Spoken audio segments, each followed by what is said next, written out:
हाँ 1956 में कितने डिस्ट्रिक्ट थे, फिर कितने हो गए, फिर कितने हो गए, उस टाइम पे क्या इंपॉर्टेंट इवेंट थे, क्योंकि क्वेश्चंस जो हैं इस वाले जोन से बहुत ज्यादा पूछे जा रहे हैं और बच्चे इसी को गलत कर देते हैं। और गलत क्यों करते हैं? गलत इसलिए कर देते हैं क्योंकि उनके पास चीजें कंपाइल नहीं होती हैं, इसलिए वो कंफ्यूज हो जाते हैं। कंपाइलेशन की अगर बात करेंगे तो यहाँ हर एक चीज जो है प्रॉपरली कंपाइल की गई। देखोगे तो चीफ मिनिस्टर पूछ रहा है, गवर्नर पूछ रहा है, हो सकता है इस बार हाई कोर्ट से क्वेश्चन पूछ ले।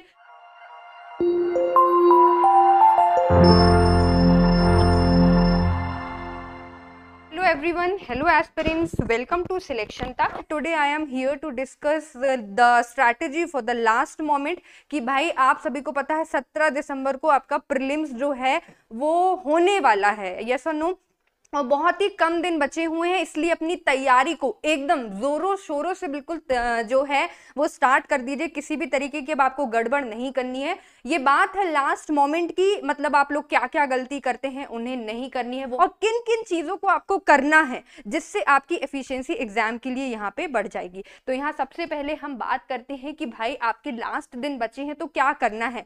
तो the most important thing is revision. Revision आपको डेली करते चलना है ताकि आप पुराने फैक्ट्स को नहीं भूलें। सेकंड चीज आपको ये याद ध्यान रखना है कि अब आपके जो भी सोर्सेज हैं उनको आप लिमिटेड रखेंगे, मतलब अब सोर्सेज को बदलने की जरूरत नहीं है, है ना। तीसरी चीज आपको ये चीज आपको बिल्कुल ध्यान में रखनी है कि एमसीक्यू प्रैक्टिस आपको बहुत अच्छे से करनी है, क्योंकि आखिरकार आपका प्रीलिम्स एग्जामिनेशन जो है वो एमसीक्यू में होने वाला है, यस और नो। ओके, तो इन चीजों का आपको बहुत अच्छे से ध्यान रखना है। अगर हम बात करेंगे कि किन किन पैरामीटर्स, किन किन यूनिट पे, किन किन एरियाज पे, किन किन जोन पे आपको फोकस करना है, तो मैं आपको बता दूं, आप अगर प्रीवियस ईयर क्वेश्चंस का एनालिसिस करेंगे सो यू विल फाइंड कि यहाँ पे सबसे ज्यादा जो वेटेज है that is from Madhya Pradesh, मतलब कि एमपी से मैक्सिमम क्वेश्चन पूछे जाते हैं। लगभग 35 to 40 क्वेश्चंस जो हैं वो मध्य प्रदेश से कवर होते हैं। And if you will analyse the previous year questions then you will find कि Madhya Pradesh that is MPPSC का जो फेवरेट जोन है वो किससे है। आप अभी देखोगे कुछ सालों में पॉलिटी, मध्य प्रदेश की पॉलिटी से बहुत ज्यादा क्वेश्चन पूछे जा रहे हैं, जैसे कि गवर्नर से, सीएम से, यस और नो। तो आप लोगों को इन एरियाज पे ज्यादा ध्यान देना है, मतलब कि जहां जो है एमपीपीएससी का जो फेवरेट जोन है। आप ट्रांसपोर्ट देखोगे तो जो हाईवेज हैं, नेशनल हाईवेज, या एयर ट्रांसपोर्ट हो तो भाई एयरपोर्ट के बारे में, या फिर आप देखो वाटर ट्रांसपोर्ट तो खैर हमारे यहाँ पे है नहीं, ड्राई एयरपोर्ट, ड्राई पोर्ट है, दैट इज आप कवर कर सकते हो। मतलब कि कहीं जो कुछ एरियाज हैं जहां से हमेशा क्वेश्चन आ रहे हैं उनको बहुत अच्छे से कवर करना है। दूसरी चीज आप यहाँ पे कवर कर सकते हो unit number 10 that is commission आयोग। वेरी इंपॉर्टेंट, क्यों? क्योंकि आयोग आपका लिमिटेड है, क्वेश्चंस वहां से 10 आएंगे, गलत होने की प्रोबेबिलिटी बहुत ज्यादा कम है। तो जिसकी गलत होने की प्रोबेबिलिटी बहुत कम है उसमें आप लोग अपना एक भी मार्क्स नहीं खोगे, मतलब कि जो कोई गलत नहीं कर रहा है वो आपको गलत नहीं करना है ना। मतलब एक एक मार्क्स जो है वो इंपॉर्टेंट हो जाता है, क्योंकि कई बार क्या होता है प्रीलिम्स एग्जामिनेशन में एक एक मार्क्स से जो बच्चे हैं वो रह जाते हैं। And what is the reason? The reason is, one more reason is confusion. बच्चों को कंफ्यूजन बहुत ज्यादा होती है। So what you can do to remove confusion, confusion को दूर करने के लिए आप लोग क्या करेंगे? तो कंफ्यूजन को दूर करने का सबसे अच्छा तरीका होता है कि आप लोगों के पास सारे के सारे फैक्ट्स जो हैं वो एक ही जगह कंपाइल होने चाहिए। अगर आपके फैक्ट्स अलग अलग जगह पे हैं तो आप लोगों को कंफ्यूजन होगी कि मैंने यहाँ क्या पढ़ा था, मैंने वहां क्या पढ़ा था। Are you getting the point और नॉट? तो आप लोगों को इन चीजों का भी ध्यान रखना है। दूसरी चीज आपको मेडिटेशन करना है, मतलब आपका दिमाग शांत रहेगा, दिमाग में ज्यादा क्लियरिटी होगी। दिमाग में ज्यादा क्लियरिटी होगी तो एग्जामिनेशन के टाइम में, एग्जाम के टाइम में आपको चीजें बहुत अच्छे से याद आती जाएंगी। तो इन चीजों का भी आपको ध्यान रखना है। तीसरी चीज आपको अपनी लाइफस्टाइल भी हेल्दी रखना है, क्योंकि health is the greatest wealth. ऐसा नहीं है कि आप सिर्फ पढ़े जा रहे हो, नो, बिकॉज एग्जाम टाइम में सबसे ज्यादा बच्चों को क्या होती है? Anxiety, tension, pressure. तो इन तीनों चीजों को भी ध्यान में रखना है। इन चीजों कोशिश करना है कि ये तीनों जो चीजें हैं ये आपके ऊपर हावी बिल्कुल भी ना हो, ठीक है। तो ये बिल्कुल मैंने आपको कॉमन चीजें बताई हैं जो हर एक एस्पिरेंट फेस करता है, एंड आई होप आपने इन चीजों को समझा होगा और इन चीजों को फेस भी किया होगा। अभी तक हमने क्या डिस्कस किया? हमने अभी तक डिस्कस कर लिया कि आपको क्या नहीं करना है और क्या चीजें करना है। अब यहाँ पे बात कर लेते हैं हम कि एरियाज, वो जोन जहां से एमपीपीएससी क्वेश्चंस पूछता है, तो वो भी हमने डिस्कस कर लिया है। मध्य प्रदेश बहुत ज्यादा इंपॉर्टेंट है। दूसरी चीज स्पोर्ट्स, एमपी का स्पोर्ट्स, वहां से भी क्वेश्चन आते हैं। वर्ल्ड का स्पोर्ट, इंडिया का स्पोर्ट्स, ये भी बहुत इंपॉर्टेंट है। कमीशन आपके लिए इंपॉर्टेंट हो गया, ये मैंने आपको पहले ही बता दिया है। उसके बाद जो सेंसस है, सेंसस से भी हर बार क्वेश्चन आता है। ऐसा कोई एमपीपीएससी का पेपर नहीं है जहां से सेंसस से क्वेश्चन ना आया हो, लिख के ले लो आप। तो यहाँ पे ये जोन जो है आपको बहुत अच्छे से कवर करना है। इन सभी जोन, इन सभी एरियाज में से सबसे इंपॉर्टेंट जो है वो निकल के आता है मध्य प्रदेश। और मध्य प्रदेश में आपको कोशिश करनी है कि कम से कम आप मैक्सिमम जो है नंबर जो है वो वहां से खींच लें। अब यहाँ पे दिक्कत क्या होती है कि एमपी में इतने सारे फैक्ट्स हैं, इतनी सारी बुक्स हैं। देखिए वैसे तो लास्ट मोमेंट पे आपको कोई भी बुक चेंज करने की जरूरत नहीं है। आपको लगता है आपके फैक्ट्स कवर नहीं है या एक जगह कंपाइल नहीं है, ये जस्ट एक मानचित्रावली है जिसमें यहाँ मैपिंग दी हुई है मध्य प्रदेश की विथ डिटेल्ड इंफॉर्मेशन, जो कि मुझे लगता है लास्ट मोमेंट के लिए बहुत ज्यादा अच्छा है। लास्ट मोमेंट पे आप मैपिंग के थ्रू अपना क्विक रिविजन कर सकते हैं, है ना।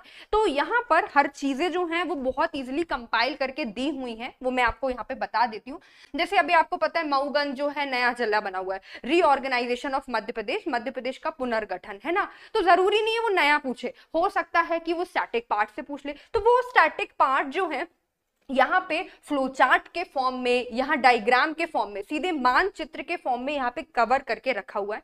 छोटे छोटे फैक्ट्स को, इंपॉर्टेंट फैक्ट्स को यहाँ पे डिटेल में इन्होंने कवर किया है, जो कि स्टूडेंट को पढ़ने में बहुत ही आसानी होती है और मेमोराइज करने में भी बहुत इजीली मेमोराइज कर पाते हैं। तो यहाँ पे अगर हम आगे देखेंगे तो आप देख सकते हो किस तरीके से यहाँ पे मैपिंग के थ्रू बताएं कि भाई कब यहाँ 1956 में कितने डिस्ट्रिक्ट थे, फिर कितने हो गए, फिर कितने हो गए, उस टाइम पे क्या इंपॉर्टेंट इवेंट थे।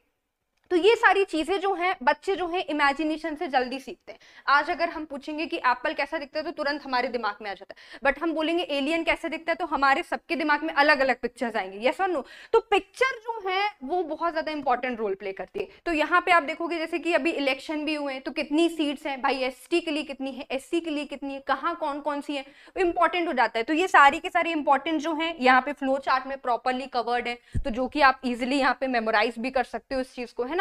देन उसके बाद मध्य प्रदेश के प्रमुख मेले, कल्चर वाला पार्ट यूनिट 1 में कितना ज्यादा इंपॉर्टेंट है। तो यहाँ पे आप देख सकते हो कि पूरे डिटेल में किस डिस्ट्रिक्ट में कौन कौन से होते हैं, अगर उसमें कुछ इंपॉर्टेंट है तो नोट डाल के वो भी यहाँ पे लिखा हुआ है। तो ये सारी की सारी जो चीजें हैं प्रीलिम्स एग्जामिनेशन के लिए लिटरली बहुत ज्यादा इंपॉर्टेंट है, because these are all exam oriented, completely exam oriented है। यहाँ पे आप देखोगे मध्य प्रदेश में स्थित समाधि और मकबरे, ये भी इंपॉर्टेंट हो जाते हैं। क्यों? क्योंकि कई सारे जो भी हमारे यहाँ पे फॉर एग्जाम्पल कल्चरल इवेंट होते हैं, करेंट में कुछ ना कुछ ट्राइबल डे चलता रहता है, तो कहीं ना कहीं किसी ना किसी मकबरे पे कोई ना कोई हमारे यहाँ का जो लीडर है वो जाता है और कुछ ना कुछ स्कीम्स लॉन्च कर देता है, यस और नो। इसीलिए ये प्लेसेस भी इंपॉर्टेंट हो जाती है।